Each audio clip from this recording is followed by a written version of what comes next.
my chickadees! Welcome to my nest.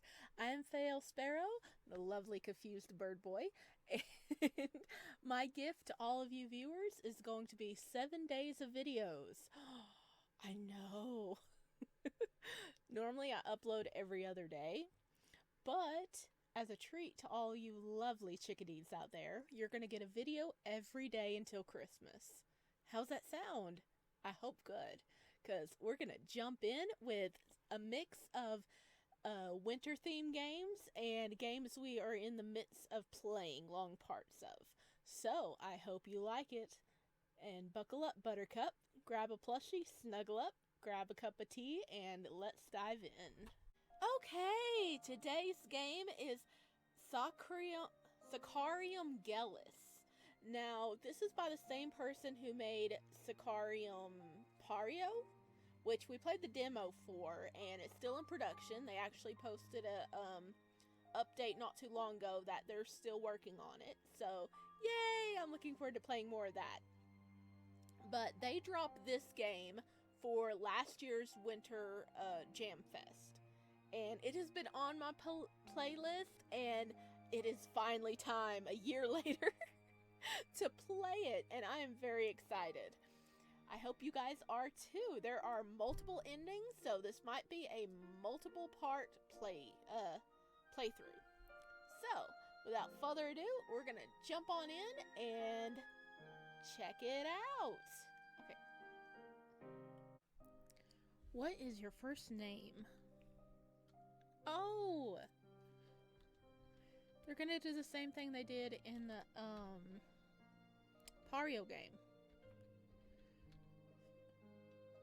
Fail, what is your nickname?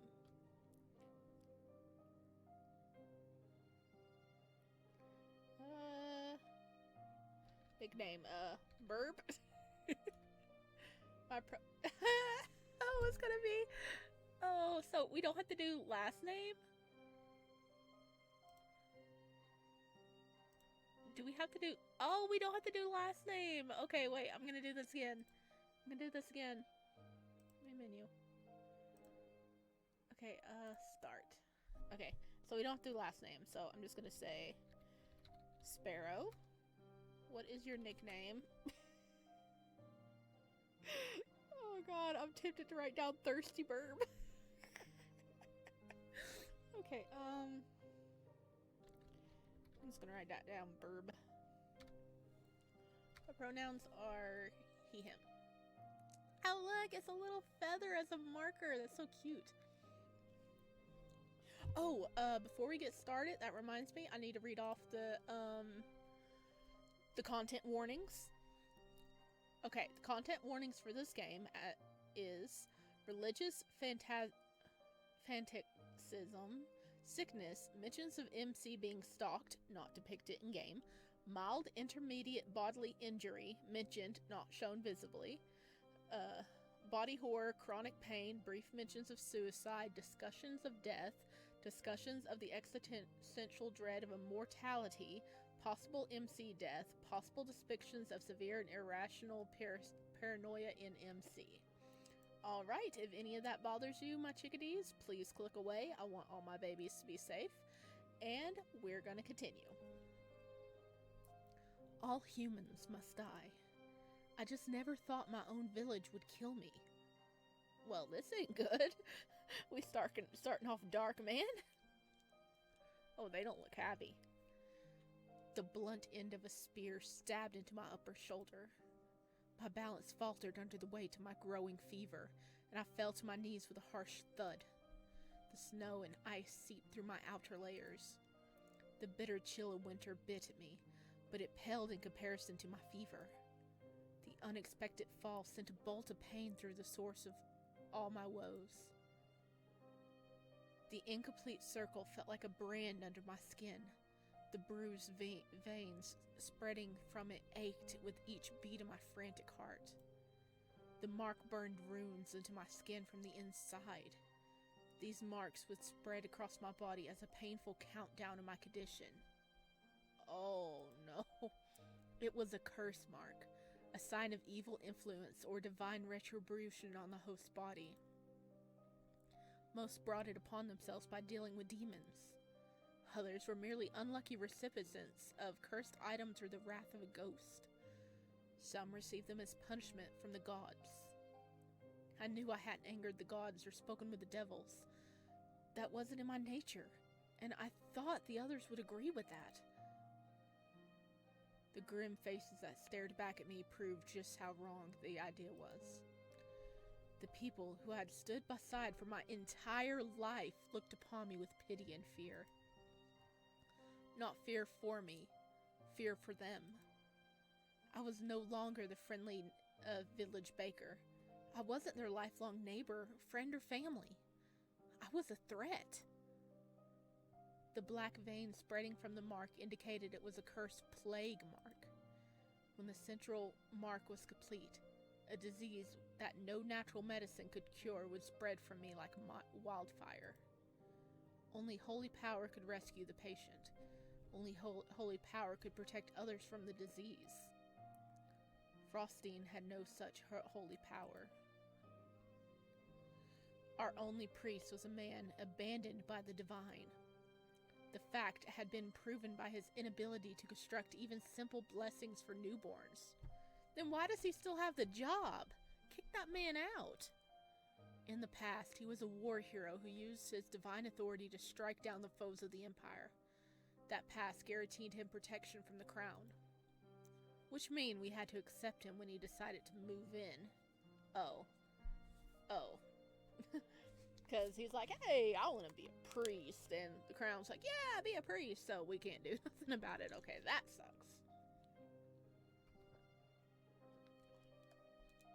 We had to follow his orders. We had to listen to the shrill rants he called sermons. Like the one he was screaming at the top of his lungs to convince everyone else to leave me to die. He looked nothing like the golden sages one would find on the walls of the Divine's church. They were perfect, almost inhuman beings.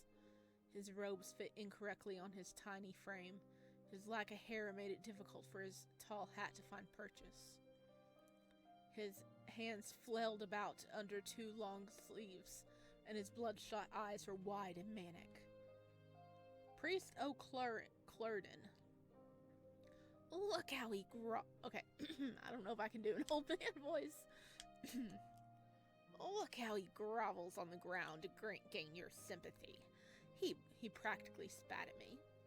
It wears the face of your dear sparrow, but I assure you, that thing is no longer him. The minute the mark began to sprout, all who Sparrow was, all who he could be, was destroyed. I'm going for the... Oh no. Oh, I'm kind of going for the Wicked Witch. I'll get you, my pretty.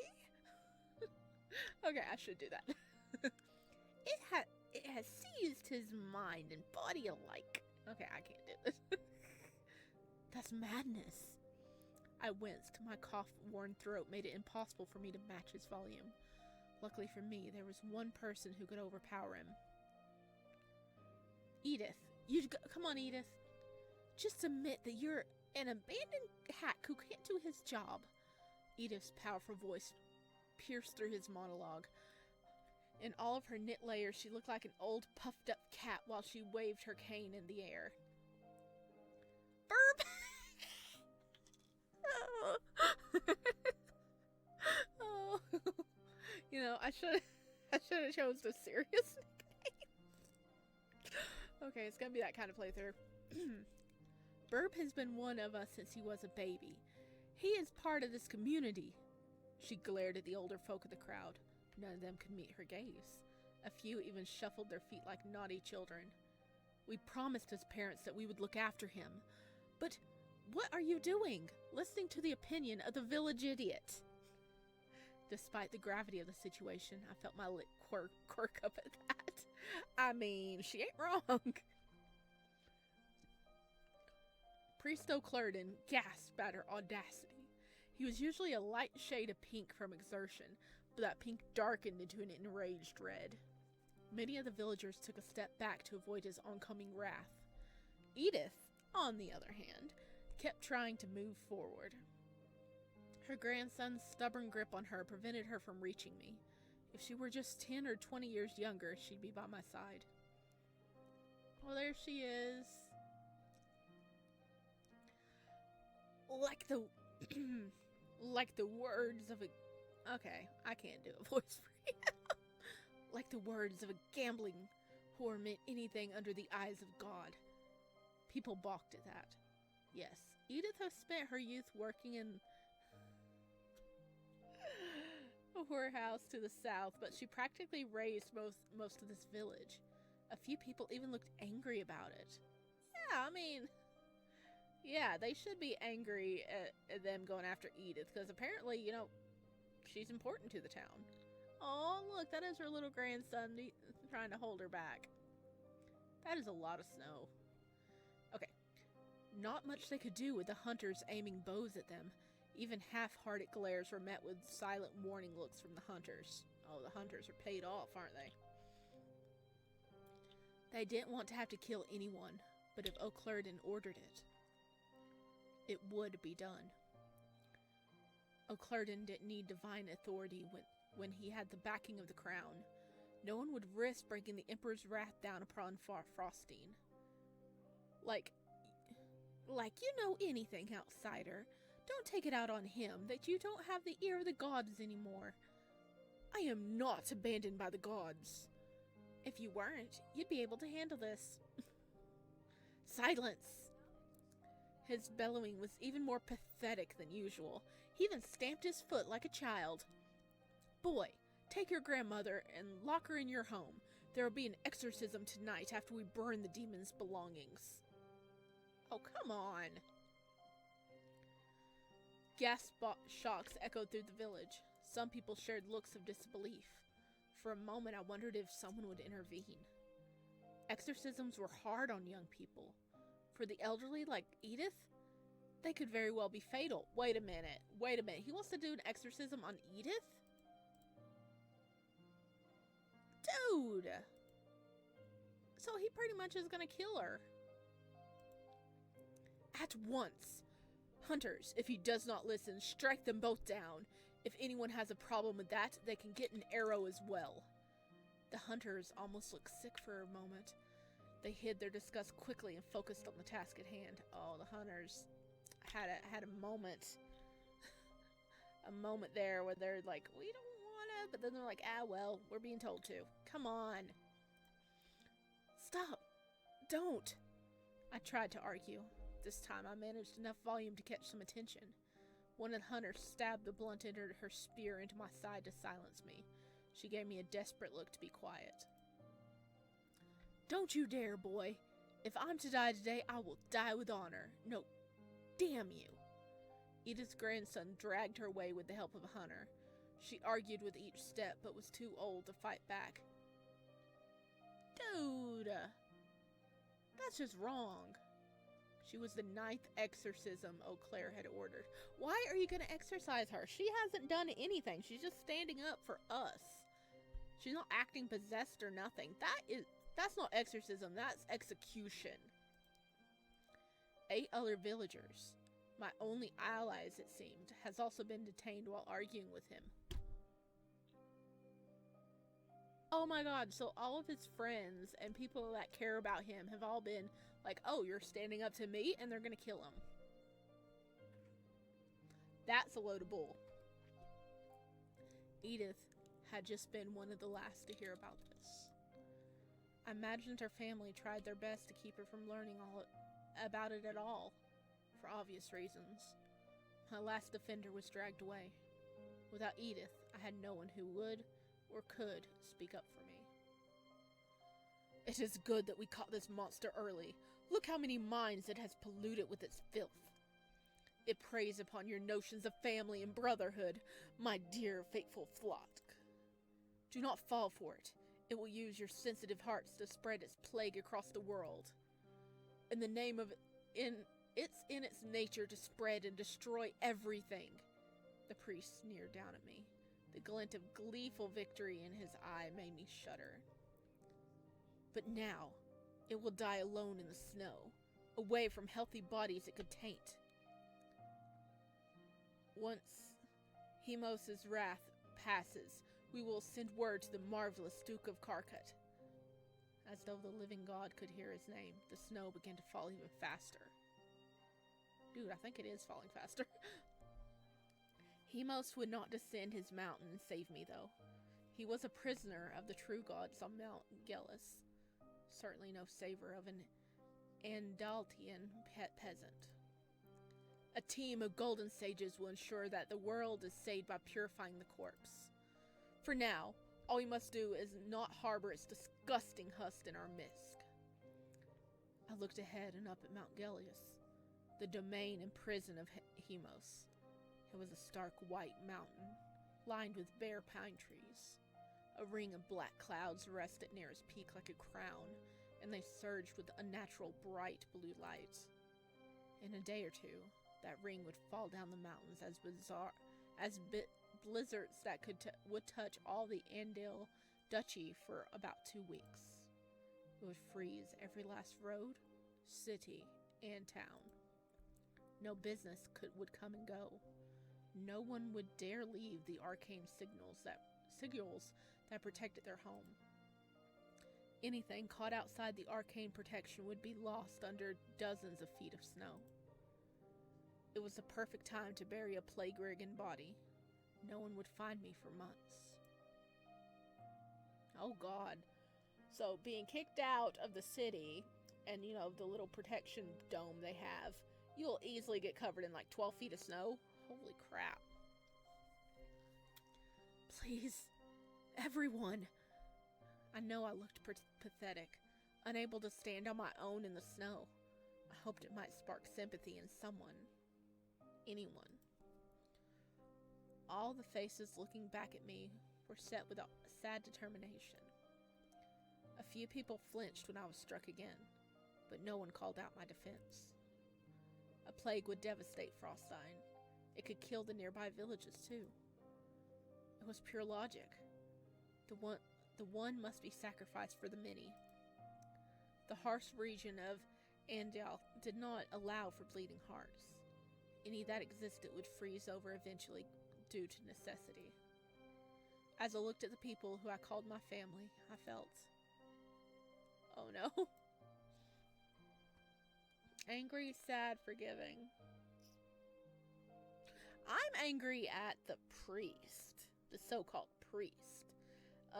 These people aren't really having much to do. If they speak up, they'll probably die too. I'm just gonna say sad. I felt hot tears well up in my eyes.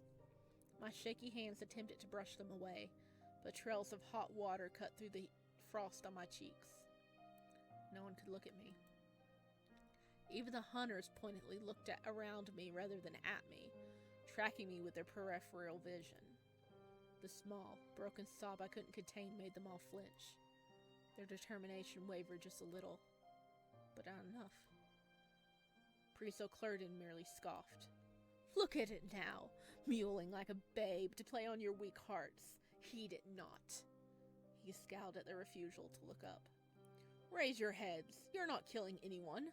On the contrary, you are saving the world. Not a single head rose. I hear a few murmurs of prayer for my soul, but that was the only mercy granted to me. While O'Clurden ranted on, I struggled to collect myself. Hunters, drive him out. Do not let Sparrow enter the village. If he tries, kill him on sight. No questions, no second chances. Keep a tight perimeter, 2 of you. Come with me to burn his belongings. We cannot risk that one of his belongings is also cursed. All of it must burn. No one moved at first. O'Clurden stamped his foot and bellowed. He's stamping his foot again like a little brat. At once! The crowd reluctantly began to disperse. A few people shot me lingering looks. I could see conflicting emotions flicker across their face.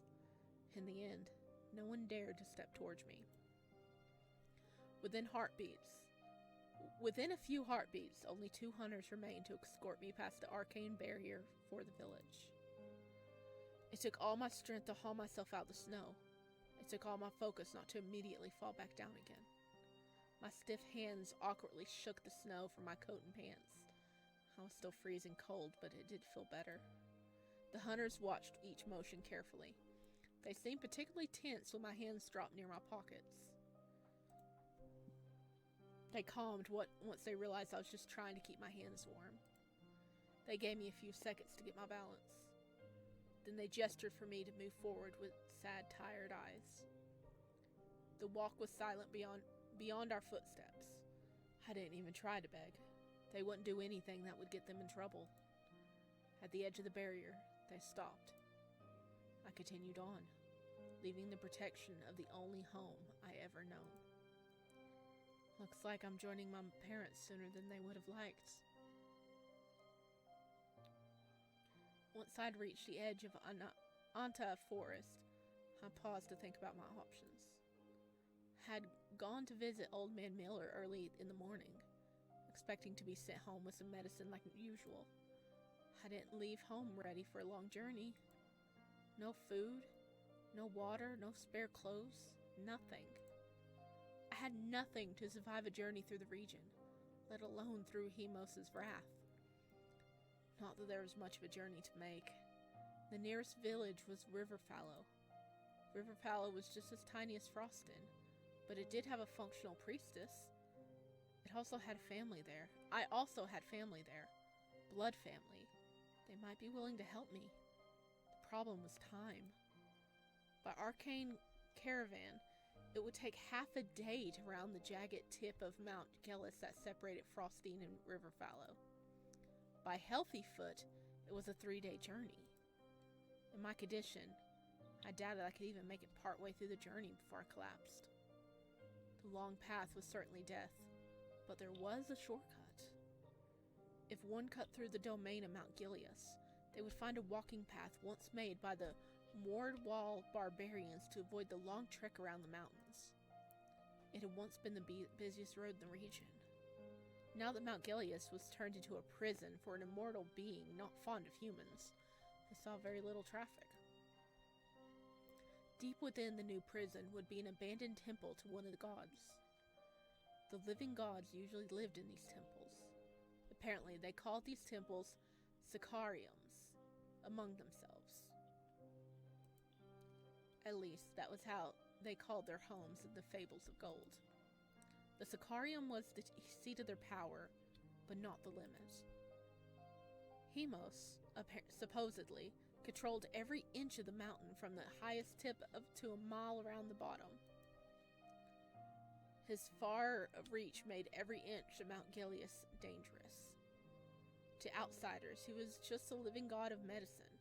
To the locals, he was the living god of winter, too. We had our fables and our legends. He was known to be cranky and unpleasant. His mood swings caused our bad weather after all. Then he must be in a very bad mood. 12 feet of snow? He'd also been blamed for more than a few thousand deaths. Despite that, Heimos wasn't our main problem. No, the main problem was the twisted creatures that dwelled on the mountain. Hoo-hoo! We got some monsters? All manner of devils skulked in the shadows of dead trees, and they gleefully preyed on any human they came across. Their antics ranged from simple human eating to torturous mind games that could last days. A sick, slow-moving target like myself would be irresistible. But if I didn't get caught, I could make it to a Riverfallow in a day. It really wasn't much of a decision, not if I actually wanted to survive. With Heimos' wrath almost ready to roll down the mountain, no one on horseback or in a caravan would pass me on the road. I couldn't rely on luck to rescue me. I needed to make the path I had the most control over. Did I want to survive? The question repeated over and over in my mind. For a moment, despair tempted me with no. Then I pushed through the pain and realized I wanted to live. I straightened my back and looked towards the mountains that haunted the dreams of all. Antlion children. It was my only option. I took a step forward and paused to maintain my balance. Then I took another, and another, and another. The slow process had me grinding my teeth. My body could barely remain upright. My head pounded with agony, and my muscles screamed in exhaustion despite the journey having just started. I refused to die. I refuse. Determined and unyielding, I began my journey through the most dangerous area in all of the Empire. I desperately tried to remember all the fables surrounding Mount Gelus and its prisoner. Heimos, as far as we knew, predated the Empire by at least 50 years. So he had around 872 years of stories surrounding him. Dang, he's almost a century old, or 1,000 years old, dang.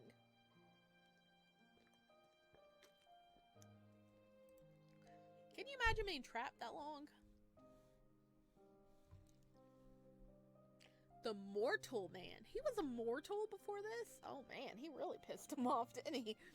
The mortal man who broke the law of mortality and defied death itself, now a solitary figure on a cursed mountain. Mount Gelus was a dark, dangerous place from the beginning, but its new king made it even worse.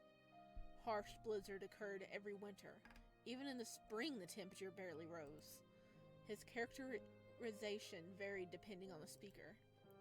The church told stories of brave heroes forced to defeat him with wit to save loved ones. The church also had many fables about Heimos tricking people into leaving the faith and sending them to the hells. The locals quietly whispered old stories of desperate people pleading their case before an icy god. We're gonna run into him, aren't we? I think we are. If he deemed their cause worthy, he would grant them mercy. In our fables, Heimos was a raven attacking an abusive husband, a strong wind guiding lost children home. Oh, so wait. If he deemed their cause worthy, he would grant them. Oh, okay, so he helps sometimes. Nobody knew which was really true. I had neither magic nor weapons to defend myself. Frankly, I doubted my ability to plead my case due to the splintering pain in my head. All the stories had one common beginning. A greeting. Heroes and the desperate alike were expected to introduce themselves upon entering his domain. The desperate often brought gifts of gold and fine fabrics to sweeten the deal. I had no such offerings to give. Will he be insulted that I have nothing to show? Fear and uncertainty tighten around my heart, strangling my dim bravery. It doesn't matter. I shall have to try. As I continued forward, the natural sounds of the forest began to fade. Rabbits no longer darted from burrow to burrow. No squirrel scurried up trees with their cheeks full of food they needed to survive. The deer known to trot about were nowhere to be seen. Most concerningly, the air began to slow. Winds began to grind with a halt with each step towards danger. The snow began to fall in eerily perfect patterns. I knew the exact moment my foot crossed the boundary between my world and his. Icy dread and choking fear raced up my leg from my foot. My entire body shook under its weight. I took a step back and struggled to correct my panicked breathing. I can't. I turned to look back towards Frostine. Despite the distance, I could see a pillar of black smoke rising into the gray sky. They really were burning my things. I wrapped my arms around myself and bit back a sob. The sight reminded me rather quickly that I couldn't just go back. As long as I was cursed, I had no home to return to. I turned back towards the path I had to take and swallowed. You can do this. You can do this. The chant did little to make me feel braver. I felt like I had stepped into a void. Absolutely no sound beyond my ragged breathing and shuffling could be heard. The wild, breezy snow began to fall at a gentler pace. No wind stirred the snow on the ground or bent tree branches. Not a single animal could be seen or heard. That icy feeling of dread and fear continued to crawl through me. The alien sensation felt like a parasite hunting for somewhere to go. I stood shivering and scared for a while, forcing myself to grow used to the feeling. It took time for me to find my voice again. No matter what, I had to greet the living God. I didn't want to find out what he did to unannounced guests. My hands patted through my pockets to try and find something. Anything I could offer up. a small pocket knife, a wooden bracelet from my parents, and a handful of coins. I doubted he'd want some peasant sticky knife, but maybe I could offer him some blood? If he was violent and foul like the church said, he might be satisfied with blood offering due to the pain it would cause. I didn't want to give up the bracelet. It was all I had left of my parents. The coins were probably the most neutral offering. They weren't gold, but silver might do. I stared at the possible offerings in my hand and made my decision. Okay, we can offer our blood, we can offer the bracelet, or we can offer the coins. I think either the blood or the bracelet. Like, I am going to go back and do the other parts. But the coins would be all we had, money-wise. And if he's trapped on the freaking mountain, what is he gonna do with the coins? What is he gonna do with the coins? He can't buy things, can he? He's stuck here. So I think the coins would be worthless. Blood? Does he eat the blood? Does he just like pain? Is he going to magically absorb the blood and have it like on a little like trophy on his desk or something? I don't know. We don't want to give up the bracelet because it has, meaning to us, those last things we have from our parents. But it has more sentimental value, and maybe he would be able to tell that. So I'm thinking blood or bracelet. And from what I know about stories and stuff, you normally have to offer up the stuff you like that means the most to you.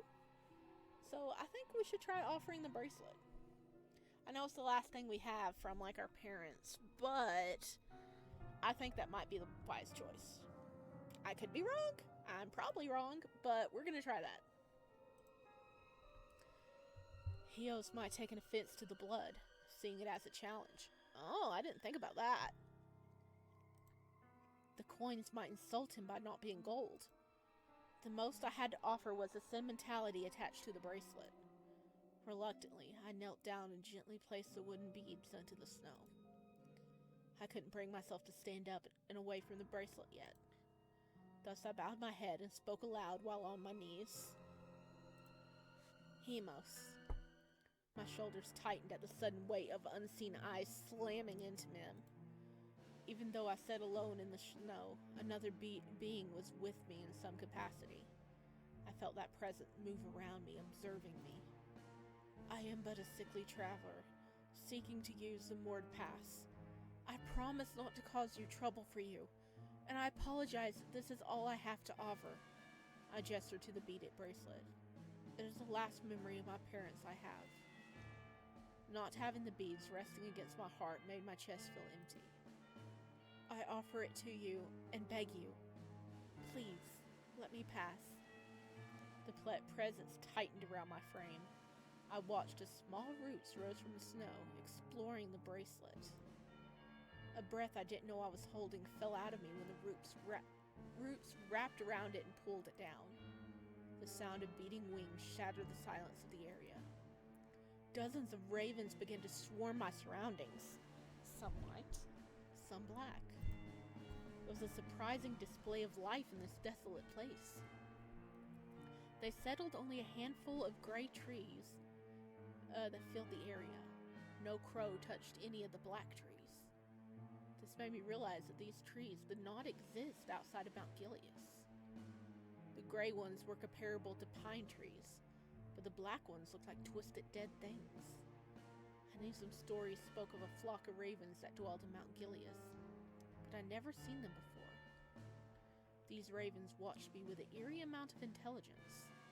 They looked back and forth at one another, almost like they were talking. I stayed completely silent. Can't! I flinched at the raspy croak. Dangerous! Another raven spoke. Each raven only spoke one word, and only spoke a second when everyone else in the flock had spoken. Heimos says, leave. I can't. The ravens fell quiet once more, then they continued. Why? I'm sick. Of course, a living god would find it weird a sickly person to travel his domain. It didn't make much sense. I should be at home resting after all. I have a cursed plague mark. My village abandoned me as a result. I felt my eyes well up again, but I rubbed the tears away. They wouldn't even let me die at home. The ravens continued to watch me in silence. I added another hasty apology. I'm sorry that I'm intruding. I really have no other choice. The ravens listened to me silently before looking back and forth at one another. It was really unnerving to not know what they were thinking. Very. Well, I almost sighed in relief at that. The ravens took flight once more, leaving me behind. Yay! They've allowed us to cross! I noticed two lingered for a bit, but I was alone again soon enough. Completely alone. The unseen observer also withdrew. That didn't go terribly. As far as I could tell, I was still human and still sane. That I hadn't been struck down in a fit of godly fury. Maybe I can do this after all. I looked around and tried to get myself back on track. I knew vaguely the direction I needed to go, and I didn't want to lose any more time. I thought my walk would remain a lonely one, but that wasn't the case. The ravens would flock around me from time to time. I never felt the weight of invisible eyes again, but the ravens were definitely watching me. When I strayed too close to one of the black trees, a white raven dove down and tugged me away from it. Just in time, too. The tree had leaned forward and bristled with black thorns. It struggled towards me, trying to grab me. What in the hells? I recoiled from the unnatural display. Dang, the trees are out to get us, guys. But hey, the ravens are like, no, no, no, no, no, human. No, no, no, no, no. You'll stay over here.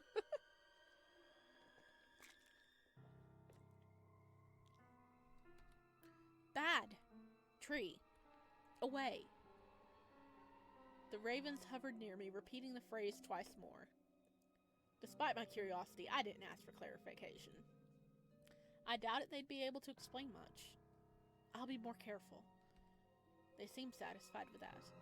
I made sure to keep my distance from the black trees moving forward. In a way, the presence of the ravens were comforting. Animals rejected unnatural things, so they could warn me if a devil approached. The younger ones were cute, too. It was difficult to be somber when little birds were hopping around me trying to play. I noticed a lingering shadow overhead while I walked and teased one of the little ravens on my shoulder. An older raven, black with graying feathers, circled around me a few times. I noticed it was holding something in its mouth. I stopped walking. The little raven on my shoulder shot away from me. Suspicious. The new bird immediately landed in front of me. It moved its beak around to show me the small blue bead it carried. Then it hopped towards me, gesturing with its beak for me to hold my hand out. I looked up and saw that it was the only raven nearby at the moment. I hesitated before making a decision. I reached down to take the bead. I stepped back away from the bird. Let's take the bead. We're already gonna die, I mean... It was cold to kneel down in the snow. The raven didn't startle when I almost fell. He waited patiently for me to hold out my hand. The small bead rolled out of its beak and onto my gloved palm. My hand spasmed as the warmth of the bead sank into it. I clutched it in my hands and stood up. For the first time since I've been dragged out of the apothecary, I felt warm. Aww! He gave us a little bead heater! Cute! Whoa! Thank you, Lil, I stared at the old raven, unsure how to address it. Girl! The hair on the back of my neck rose as a low voice drifted in on the wind. What? I looked around in terror. She's a girl. I jumped again and opened my palms. The blue bead in my hand glowed faintly with its white light. It dimmed quickly back to a rich blue. The raven was staring at me expectantly. Oh, thank you, little girl. She let out a pleased caw before flying away. I stared at the bead in my hand. Hello? There was no reply. With my new item in hand, I continued my walk. Occasionally, the bead would flare to life and give me short instructions. Left. Turn around. Right. I felt slightly on edge, taking advice from an unseen presence. The only comfort I had was a slight familiarity of the man's accent.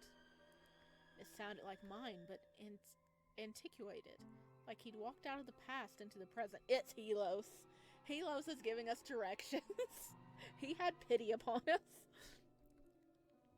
The voice was low and surprisingly soft, despite being very frank in tone. Each time it spoke, my suspicion grew.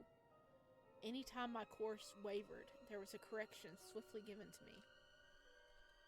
It was a little too perfect for my taste.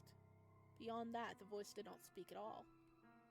Even when I tried to catch its attention, it remained silent. It can hear us. I know it can hear us. I wondered what it was, who it was. In the past, I said old crazy mages lived on Mount Gelus. Could it be one of them? For now, I trusted the corrections because I had no other choice. Navigation was practically impossible for me without the stars or the compass.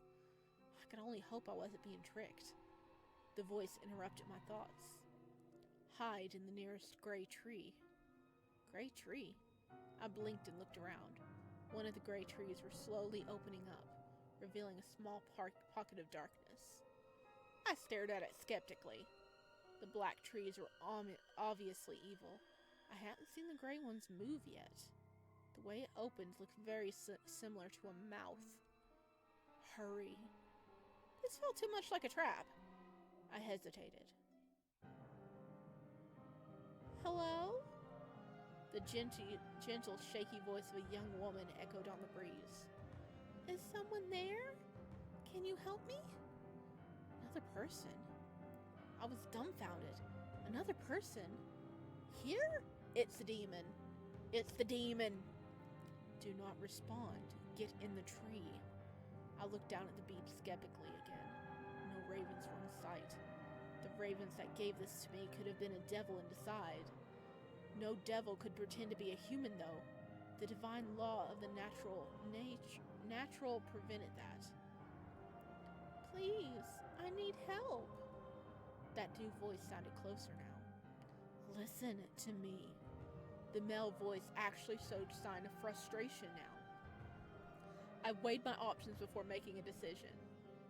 We're listening to the bead. That is so a freaking devil trying to trick us and going to eat us. I listened to the voice in the bead. Thus far, this voice had been my only ally. Besides the ravens, come on, give them credit. It would be stupid to ignore it now. I moved to the tree as fast as my feeble body could go. Darkness surrounded me quickly. The seam in the tree mended itself. Once the last bit of sunlight faded, small dots of light began to pop up into existence. I watched in fascination as they swirled around me lazily. I reached out to touch one with my fingertip. It buzzed against my finger, warm and alive. My awe at the odd sight was trampled by the sounds of the unnaturally heavy footsteps. That's not a little girl. That's not a little girl's footprints. No. We made the right decision. Keep your voice low. The voice in the bead was whispering now. So low I could barely hear him. Is that person in danger too? That is not a human. I looked down at the bead. Devils can pretend to be human here. A bolt of dread shot down my back. Of course, things would be different on this cursed mountain. That thing, it is a devil and it wants to eat you. I called it! I called it! I shuddered in disgust. Please? Hello? Is anyone there? The voice was louder now. Help me! Help me! I shuddered in horror as the voice changed. Before it sounded kind of young, but not too young. Now it sounded like a frantic child on the verge of tears. Oh, it's trying to pull those heartstrings. Stay calm. The voice in the bead tried to sound soothing.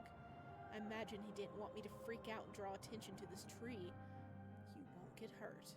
I won't let that happen. I gulped and clutched the bead tightly.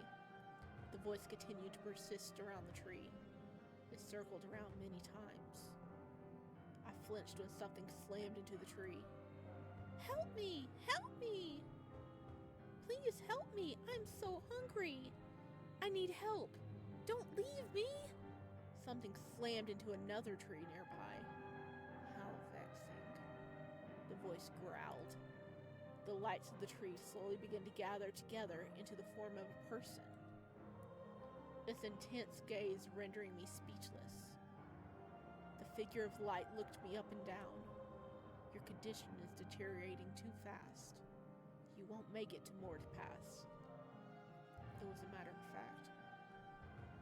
I let out a small noise of fear.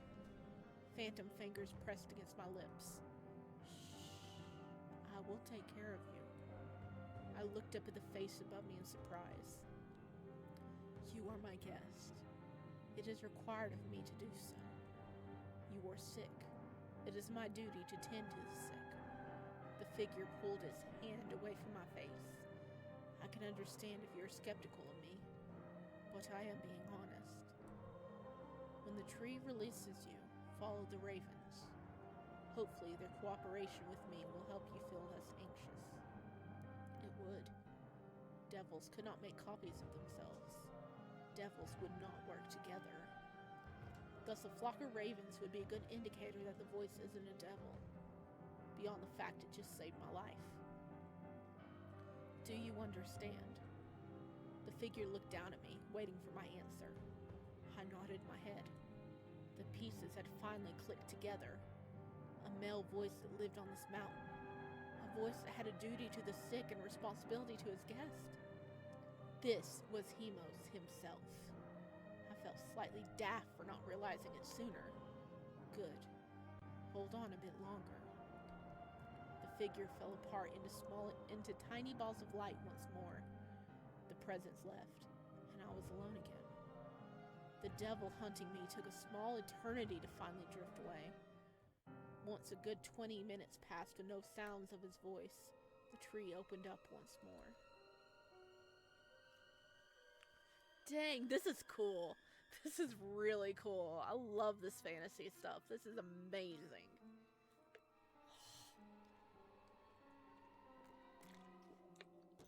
I am here for this. I sigh in relief at seeing the flock of ravens waiting on me. It really was Heimos himself. They greeted me happily before taking flight and leading the way. My journey shifted course then. Heimos has accepted my greeting, apparently. Heimos had been paying attention to me since, and he'd taken his time to try and guide me to the past. Why? I couldn't figure it out. I wasn't going to be ungrateful for it, though. Of course, the devil had to get in the way and ruin things. If only I had remained undetected, I might have been walking down the mountain towards Riverfallow in just a few more hours. Now, I was clutching a glass bead like it was my lifetime and walking deeper into Mount Gelus. No one had been this far outside of fables and legends. I was making history with each step. I felt excited, nervous, terrified. I'm gonna say nervous. Nervous energy made my stomach churn. I hadn't meant to gain this much of his attention. I just wanted to pass through the mountains without being killed. Now I was being led to him. I could only hope that he continued to be helpful. Thus, my journey to him began. I kept a close eye on the ravens to not lose my way. The ravens circled close to me. One or two even landed on my shoulder periodically to brush the snow off my hat. Oh, good babies. I was grateful that they were back at all. The walk to where Heimos was took a lot out of me. On more than one occasion, I fell and I struggled to get up. The snow would shift under me and gingerly set me upright. Oh, that's really cool. The world around him is helping. So I guess Heimos has like power to control some of the things. So this means Heimos opened the tree for us to hide in, and now he's moving the snow to help us get back up. That is really cute. I would feel the wind carefully wrap around me to ensure I didn't immediately fall again. Once my balance returned, the support would fade to let me walk on my own. A few more times, Heimos ordered me to hide. Each time I would be tucked into the safety of a gray tree. Each time I held my breath and tried to ignore the human-sounding voices calling out to me. How can they defy the law of the divine? I was mostly mumbling to myself in an attempt to drown out the female wailing I could hear outside.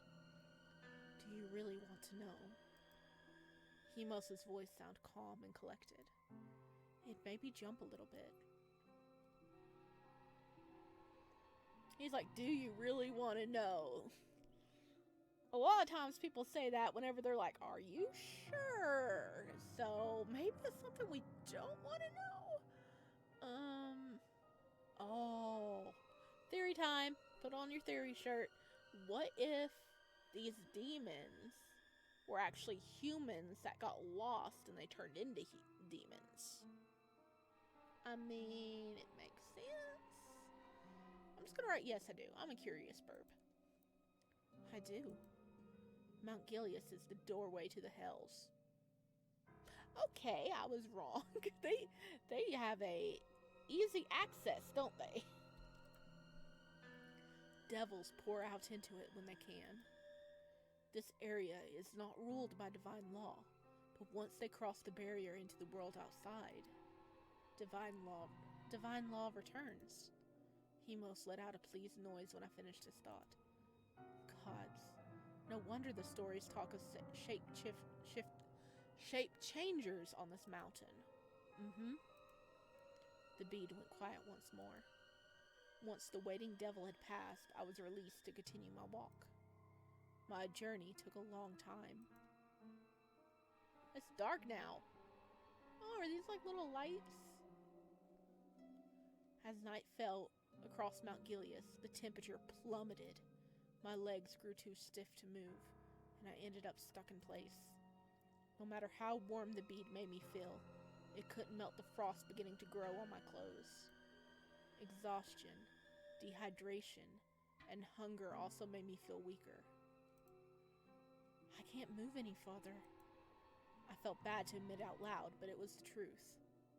The bead remained dark for some time. Then it glowed, and I felt Heimos' presence once more. The snow beneath me began to shift. I watched in fascination as a horse of stone rose under me. I squeaked in surprise and would have fallen off it if it were not for the roots holding my legs in place. Oh, this is freaking amazing. That's amazing. We're like, listen, we are trying.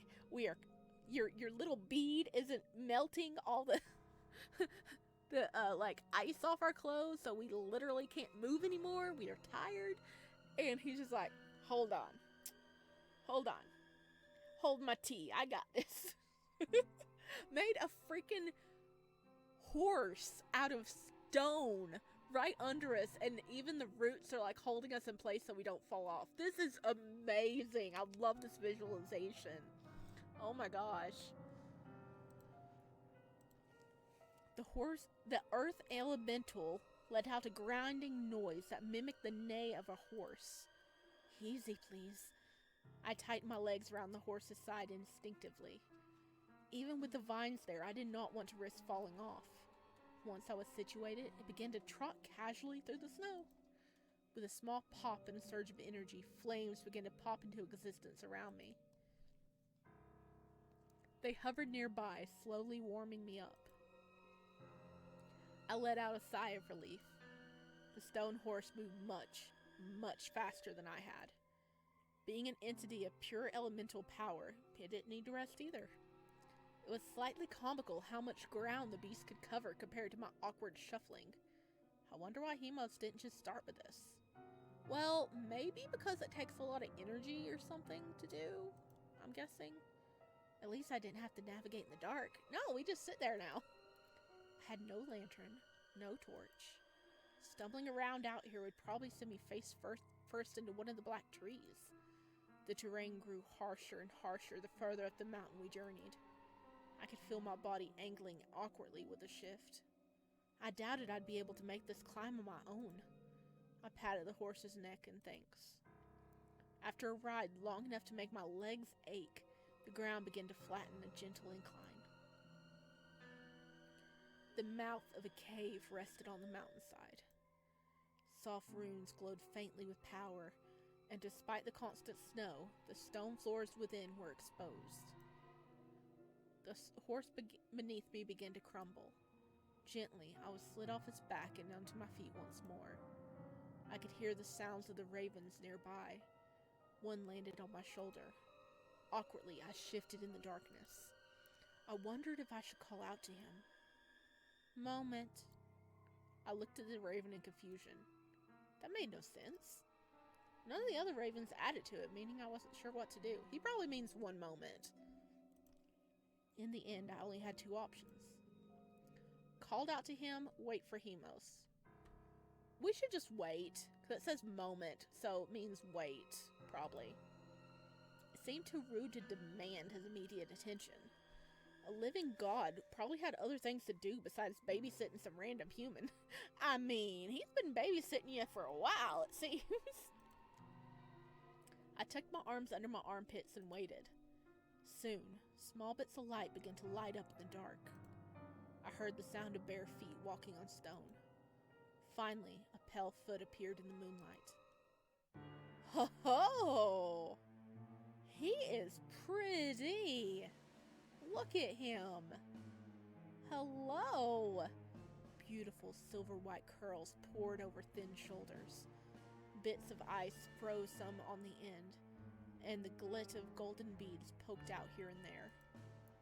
Two braids lined with gold thread framed a sharp face.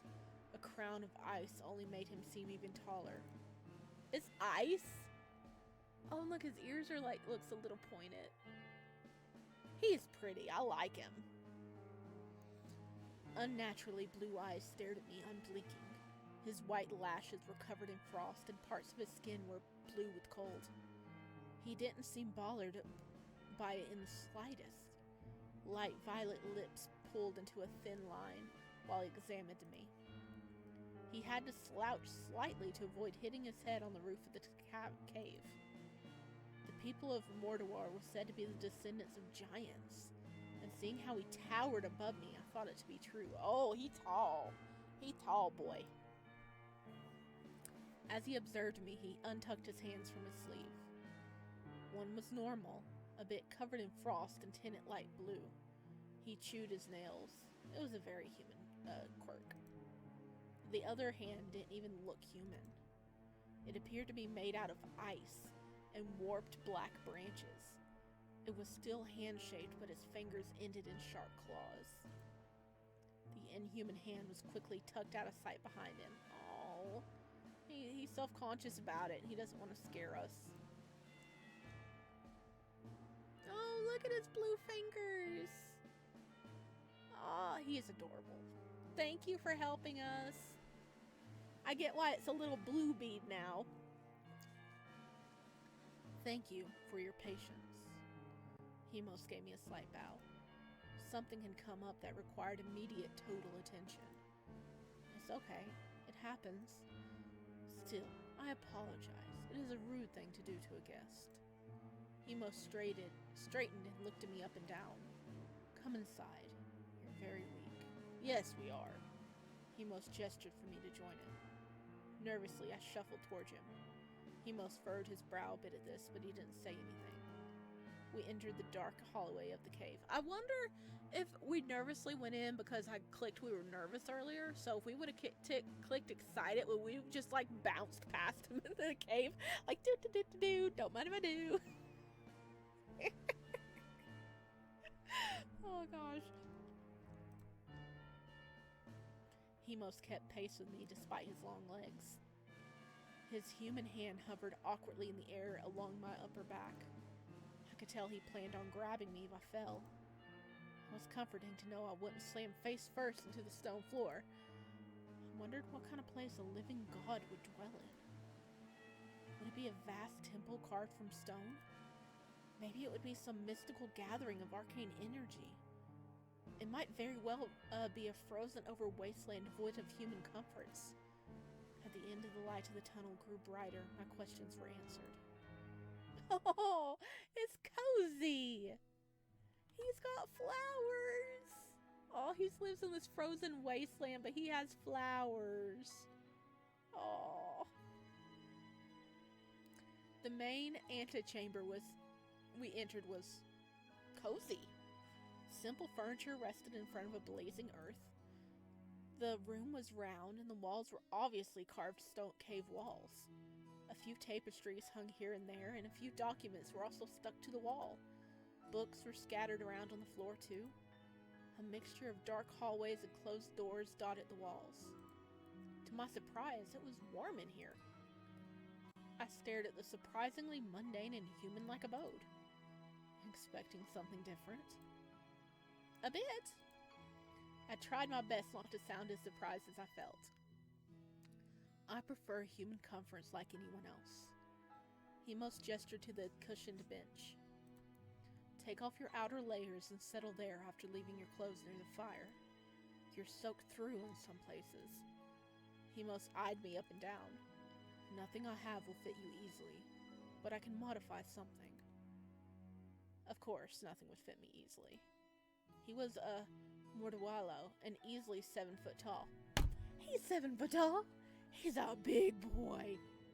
He's a big boy. He's like 2 feet taller than us. Oh, at least a foot and a half. Oh my gosh. He big boy. Are you able to move your hands enough to deal with buttons? I think so. Just being near the fire was making my hands feel alive again. Very well. Let me know if you have trouble. Heimos drifted into one of the doors and left me to my own devices. I managed to get my fingers warm enough to start taking off my outer layers. While they had been a blessing outside, they were practically suffocating now. My shoulders slowly began to calm down. My shuddering slowly began to calm down and pass. Nausea and a headache remained. The mark on my back pulled and ached. I pressed my fingers to my wrist, reveling in my pulse, fast and nervous. Heimos still wasn't back from the room he entered. Perhaps I should take this time to look around? I want to look around and explore, but he wants us to sit, doesn't he? Didn't he tell us to sit? No, he told us to take off our outer layers. Let's settle down on the cushions, I think. There's no good reason to go poking around in someone else's home, even if that person was a living god. Actually, especially because that someone was a living god. While this place could be a treasure trove of unique finds, I find no desire to end up like the heroes in the old stories. Could they really be called heroes, though? Most of them were thieves, technically. I stared into the fire and enjoyed the warmth. Exhaustion and fatigue pulled my eyes closed despite my best attempts to stay awake. Sometime later, I awoke while coughing. A cup of water is beside you. I opened my eyes and saw the blanket has been wrapped around my shoulders. Oh, he looks worried. He looks concerned, doesn't he? A large clay cup of water did rest nearby my feet. I drank it slowly to avoid making my nausea worse. Once my throat felt less like sandpaper, I wiped my mouth and turned to look at Heimos. He sat on the table in front of me, idly writing something into a massive tome. The tome was bursting at the seams and only held together with leather thread. Papers had been shoveled into it as well.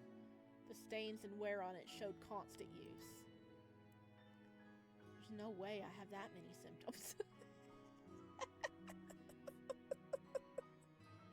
Oh, did you think that was your medical records? That's funny. You are correct, you don't. Heimos tucked his quill behind his ear and closed the tomb. This is the journey for my main study. I'm always working on it. He put it aside and held up a single piece of paper with a rough sketch of a human figure. These are my notes on you thus far. They're minimal due to you sleeping. sorry. It's fine. It's a natural response for a sick body to want to sleep. He frowned at my pile of clothing nearby, especially one that has been wearing the proper embroidery. Did your village remove all of your rune embroidery before you were cast out? That seems particularly cruel. I blinked at him in confusion. Only the Mortawala people can use rune embroidery. Yes, I am aware. What? A look like I was both confusing him and very stupid flickered across his face. Your clothing has the basic stitching and common materials for our people's attire, but you're missing the important parts. Oh, I'm not Mortawala. Heimos cocked his head at me. What? Well, I suppose if you're from a village. What have the southern barbarians finally established some holdings? He rolled his eyes at the idea. The realization hit me like a hammer. You don't know. Don't know what? Heimos, what's the last thing you heard about Mordwall? There were some small southern border tiffs with the barbarians. Heimos shrugged. I grimaced. Heimos leaned forward upon realizing I knew something more. Why'd you ask? Oh no. Heimos, Mordwall was taken by the southern barbarians a long time ago. I might as well have slapped him.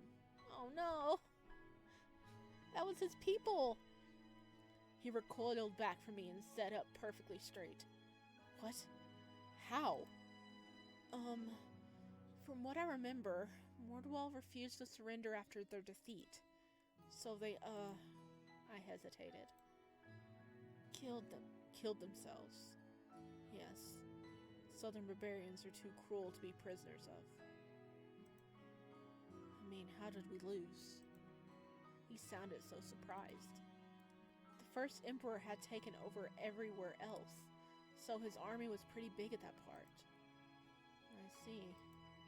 Heimos stared down at his hands for a few moments. I see.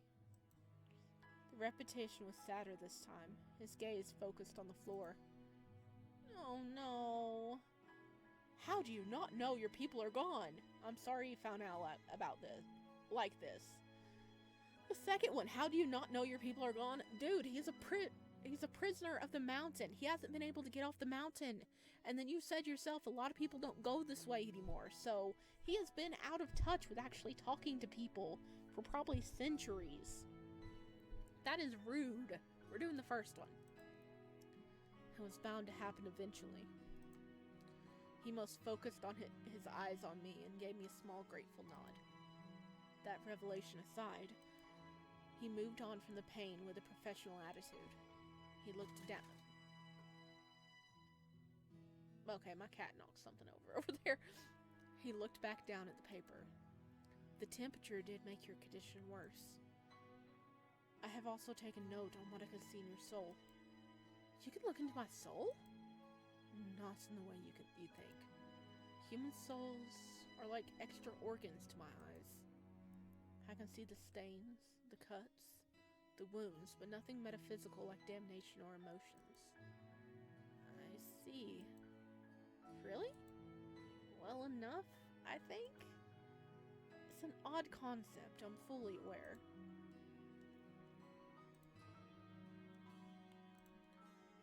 Heimos dismissed the train of thought with a wave of his hand. I need to examine your curse mark, though. The physical evidence on your body will help determine what can be done. That makes sense. I stood up from the bench and turned around. My shirt slid up my back easily to reveal the mark in question. This is going to be an uncomfortable suggestion, so I apologize. Please step back towards me. I can't quite see the mark from here. I realized what he meant and took a step back. It was a little awkward standing in front of him and exposing my lower back while he was sitting down. It felt oddly intimate in an uncomfortable way. I see what you mean. My apologies. I'll work quickly. I nodded. Heimos examined the mark while making a few notes. Alright, I'm done. He nudged for me to step away from him. I did so and let my shirt fall back down. I turned to face him. He used his quill to gesture to the door he went to earlier. Technically, that is my bedroom. I do not, however, have a guest room, so for now, it will be yours. You can go change in there. Where will you sleep then? My library or here. He shrugged. I rarely sleep to begin with. Don't you need sleep? No. Well, I'm usually happy to answer questions. I need time to think. I was tempted to ask him if my situation was that serious. The intense look on his face while he wrote stopped me. I went to the room to change. Oh, he's got a little simple room, too. It was a simple room with simple furniture. Like everywhere else, papers and books were scattered around. A small hearth burned in one of the corners of the room to keep it warm. I enjoyed the warmth while changing into my borrowed clothes. It hung awkwardly in places, but was dry, light, and cozy. My fingers strayed across the embroidery under layers curiously. No one in the Emperor knew how to make runes out of thread. If we could, it would make survival easier in Andel. It made me wonder just how many miracles were stored in this place.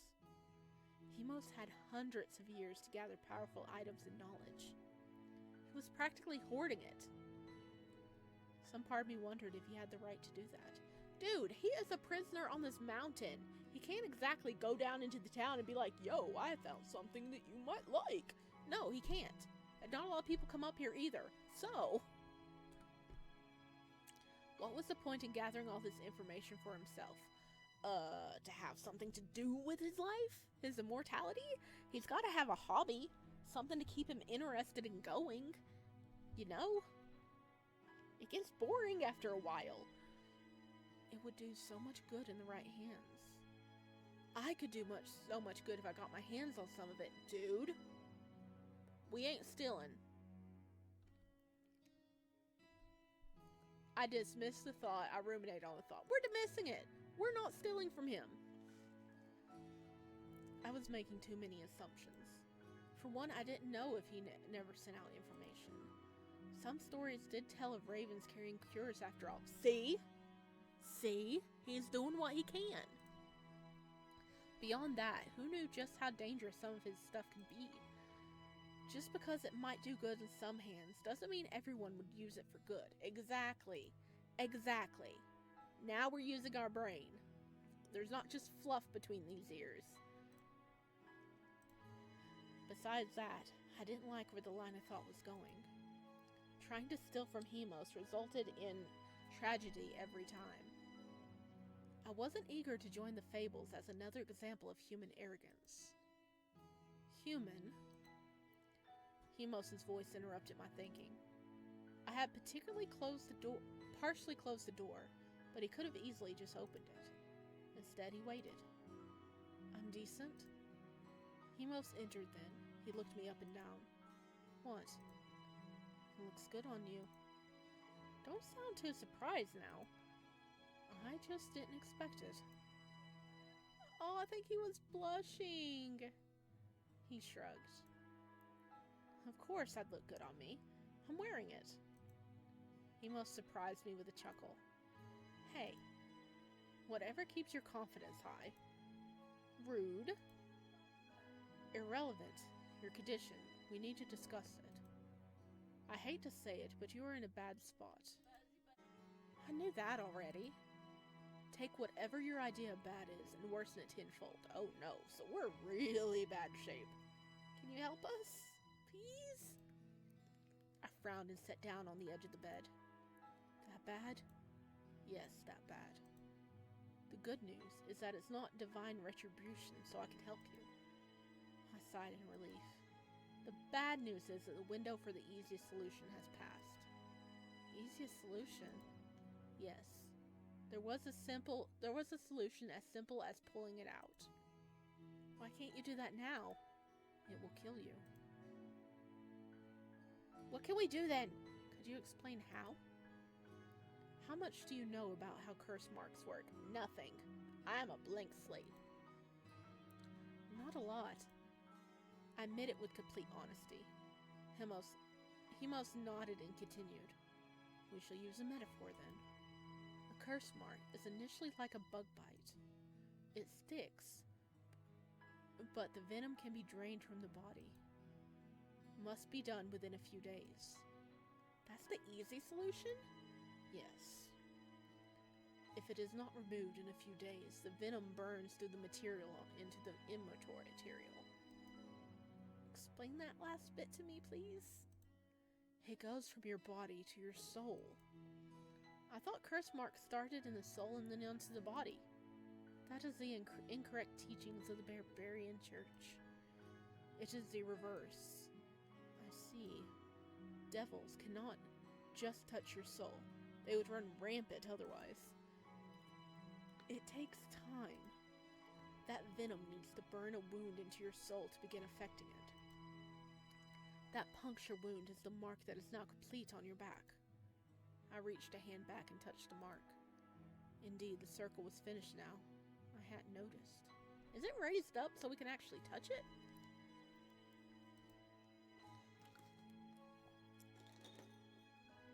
If I were to pull it out now, the hole it would leave behind would be catastrophic on your body. Think of it like ripping an arrow out of an artery. Blood everywhere until you withered and died. I grimaced at the mental image. So, what can be done then? How do we fix it after that early window has closed? The mage or priest in question pulls a shard of their own power out. This process takes time as the shard must be pure and carefully built up over time. Then, that shard is put into the patient, forcing out the curse and sealing the hole in one motion. The wound left by the curse mark will never heal naturally without one. So, like ripping out an arrow and packing the wound with gauze. Something better than mere gauze, but yes. We call these creations panceas. They can even cure normal disease. They also force the wound to the soul to shut, meaning you won't be left maimed for the rest of your life. Will you be making me a panacea, please? Or will you teach me how to make one myself? You have no arcane talent in you, so I will make it. He frowned. There's a small problem in our way, though. Of course there is. It will take me longer than normal to make a panacea for you. Up to a month, more than likely. I'll die before it's made. No, you won't. I can keep you alive during the process. I can also give you medicine to make being alive during it not so miserable. You can survive this. I sat on the offer for a few moments. It's your only option. You won't survive the trek to wherever you are going. You don't mind me staying that long? It is no trouble for me at all. Really? Truly. Okay. I'll stay here. Good. Welcome. He waited for me to supply my name. Sparrow. Welcome, Sparrow. A lot of people just call me Burb, though. Oh god. I will stick with Sparrow for now. Feel free to make yourself comfortable on the bed. In the bed, not on the bed. I will bring some food for you to eat before you rest. But first, come here. Heimos held out his inhuman hand. I stared at it for a second before stepping towards it. The cool tip of one of the claws pressed against my forehead. I could feel a cold sensation wrap around my head twice. With a faint burn, something was engraved into my forehead. To make sure you don't die. Heimos pulled his hand back. I reached up to touch it, but I couldn't feel any kind of mark. All that lingered was a mild chill that had settled into my skull. I've got a rough idea of your condition. I will add medication to your food as well. That way, when the symptoms begin to worsen, it won't be as bad. If you take the medicine, refuse it and you will suffer. Understand? I do? Good. Heimos turned and left the room then. My time at the Sacrarium had begun. Week 1? Okay. Um, all right. I might stop it here. Uh, oh my gosh. I'm apparently a very slow reader because I think it said each route it was about 30 minutes, and we're clearly past 30 minutes. So, I'm gonna leave it here, and we'll pick up next time and see what happens. Because this says week 1. We're gonna be here for 4 weeks. So let me save this. Oh, the birdies. And also, I noticed in the extra area we have galleries. So we only have 2 so far, which is this one and him. Oh, you get his little boo fingers. And the endings. This is all the endings we could get. So we're gonna stop it here, and I hope you enjoyed it. Please let me a message down below what you think. Isn't he cute? Is he gonna save us, or are we gonna die? That is the question. But thank you very much, and I will see you tomorrow for the next part of our Winter Wonderland marathon. All right. Bye.